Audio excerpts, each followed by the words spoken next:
안녕하세요. 이번 시간에는 의료사회복지 실천 현장에서 일하고 있는 의료사회복지사의 역할에 대해서 좀 중점적으로 공부를 하겠습니다. 의료사회복지사의 역할에 공부하기에 앞서서 의료사회복지 실천의 기능을 잠시 보고요. 의료사회복지사의 역할 그리고 직무를 좀 알아보도록 하겠습니다. 그리고 의료사회복지사가 어떻게 일을 하게 되는지 법적인 근거가 좀 있는데요. 그런 법적 근거, 법적으로 어떤 지위에 있는지에 대해서 알아보도록 하겠습니다. 먼저 의료사회복지 실천의 기능을 좀 보겠습니다. 현대의 건강 개념은 생태학적으로 해석되고 있고요.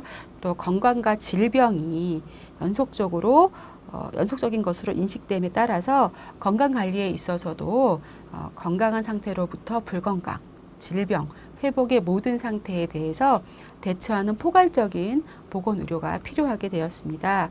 여기서 얘기하는 보건이라는 것은 의학적인 치료를 포함해서 환자나 그 가족들의 포괄적인 생, 심리, 사회적 요구까지 초점을 맞추는 체계라고 보시면 되겠습니다. 여기에서 사회복지는 특별한 지식과 능력, 그리고 가치를 갖고 개인과 집단 또는 지역사회에 환자 자신과 그가 처한 환경에 잘 적응할 수 있도록 조직적으로 봉사를 수행하는 것이라고 보겠습니다. 그래서 의료사회복지 실천의 기능 가운데 먼저 환자와 가족에 대한 기능을 좀 보겠습니다. 의료사회복지사에게 의해서 클라이언트에게 직접적으로 수행되는 것이 있는데요. 먼저 사례 발견과 고위험 환자의 발견입니다. 사회복지 서비스 욕구를 가진 환자를 발견하는 거죠. 그래서 발견했으면 그 사람의 욕구를 파악해서 서비스를 연결시키면 되겠고요. 입원을 해야 된다면 입원 전에 계획을 좀 하셔야 됩니다. 그래서 입원과 관련된 클라이언트의 문제, 입원을 꼭 해야 되는 상황인지, 또 입원을 하는 과정은 어떤 과정을 거쳐야 되는지, 그러니까 클라이언트마다 상황이 좀 달라서 이러한 것들을 확인해야 되고요. 또 입원하는 데 있어서 원조를 해주시면 되겠습니다. 세 번째로 심리사회적인 사정을 좀 해야 됩니다. 아무래도 우리가 클라이언트에 대해서 여러 분야에 대해서 알고 있어야 되고요. 그것에 대해서 우리가 사정을 하고 나면 사정 결과에 따라서 치료 계획에 활용하기 때문입니다. 그리고 네 번째로 입원을 하게 되면 가장 환자 입장에선 부담되는 부분이죠. 경제적인 지원이 있습니다. 환자와 가족들의 경제적인 욕구를 확인해서 병원이 제공할 수 있는 서비스로 연결을 시켜주셔야 됩니다. 다섯 번째로 건강 교육을 해야 합니다. 계획적인 프로그램을 통해서 환자와 그 가족들에게 질병과 건강에 관한 지식을 제공하는 것입니다.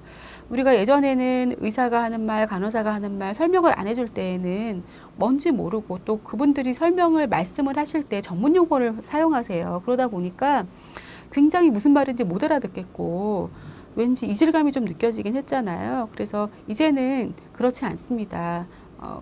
환자의 눈높이에서 설명을 해주게 되어 있고요. 또 그렇게 질병을 치료하기 위해서 환자가 해야 되는 역할도 같이 알려줍니다. 또 가족이 도와야 되는 역할도 같이 알려주는데 이러한 것들에 대해서 교육을 시키고요. 정보 제공과 의뢰를 합니다. 아무래도 환자와 환자 가족은 다시 지역사회로 돌아가야 되기 때문에 지역사회 자원 그리고 지역사회에 있는 기관에 대한 어떤 걸 확인하시고 그 기관에서 내 클라이언트와 연결할 수 있는 내용이 있다면 적극적으로 연결을 시켜주셔야 됩니다. 일곱 번째로 지역사회에 의뢰를 활성화해야 됩니다.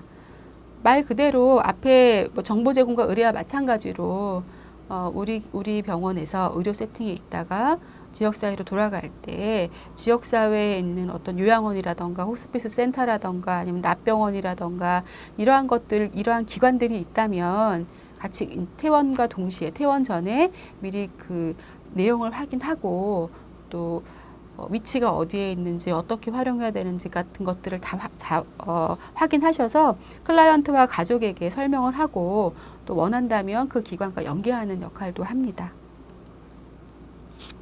여덟 번째로 지역사회 기관의 사례 자문도 수행을 합니다. 환자와 가족에게 건강보호